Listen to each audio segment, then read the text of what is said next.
Good morning all of you. Previous video લેક્ચરની અંદર આપણે strtok ફંક્શન શું છે અને કેવી રીતે વર્ક કરે છે એ જોયું હતું, અને એની સાથે સાથે આપણે એ પણ જોયું હતું કે અહીંયા સ્ટ્રિંગના બધા ફંક્શન ઓવર થાય છે. આપણે સ્ટ્રિંગના ટોટલ 14 ફંક્શન જોયા છે, બરાબર. હવે ત્યાર પછી મેં તમને કીધું હતું કે હવે આપણે આગળના વિડીયો લેક્ચરની અંદર મેથેમેટિકલ ફંક્શન શું છે એ જોવાનું છે. તો આજના વિડીયો લેક્ચરની અંદર આપણે જોઈશું મેથેમેટિકલ ફંક્શન શું છે અને કેવી રીતે વર્ક કરે છે, બરાબર.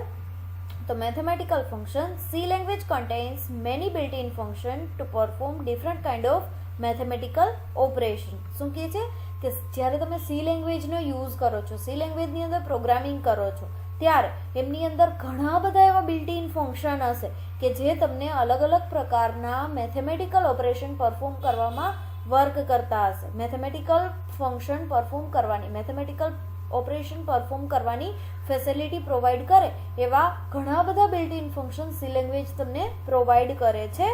Most of the mathematical functions are defined in math.h header file. શું કહે છે? જેવી રીતે આપણે string.h હેડર ફાઇલનો યુઝ કરતા હતા જ્યારે આપણે સ્ટ્રિંગ ફંક્શન જોતા હતા, સેમ એ જ રીતે મેથેમેટિકલ ફંક્શન્સ યુઝ કરવા માટે આપણે math.h નામની હેડર ફાઇલનો યુઝ કરવાનો થશે. તો math.h header file, the mathematical functions that perform operation on integer data like ABS, LABS, DIV, LDIV are defined in the stdlib.h header file. શું કહે છે કે જ્યારે તમે કોઈ પણ મેથેમેટિકલ ફંક્શન પરફોર્મ કરો છો ત્યારે તમારે math.h હેડર ફાઇલનો યુઝ કરવાનો રહેશે. બટ ઘણી વખત એવું થાય કે આપણે ઘણા એવા ફંક્શન છે કે જે math.h હેડર ફાઇલ છે એમની અંદર ઇન્ક્લુડ કરેલા ના હોય, બરાબર. તો આવા ટાઈમે ઘણા બધા એવા ફંક્શન છે કે જેમના માટે તમારે ઇન્ટીજર ડેટાનો યુઝ કરવાનો રહેશે. ફોર એક્ઝામ્પલ ABS ફંક્શન છે, DIV ફંક્શન છે, આવા જે અલગ અલગ ફંક્શન છે એ યુઝ કરવા માટે તમારે stdlib.h સ્ટાન્ડર્ડ લાઇબ્રેરી.h હેડર ફાઇલનો યુઝ કરવાનો રહેશે. જ્યારે પણ તમે ઇન્ટીજર ડેટા ટાઈપનો યુઝ કરો છો ત્યારે તમારે stdlib.h હેડર ફાઇલનો યુઝ કરવાનો થશે.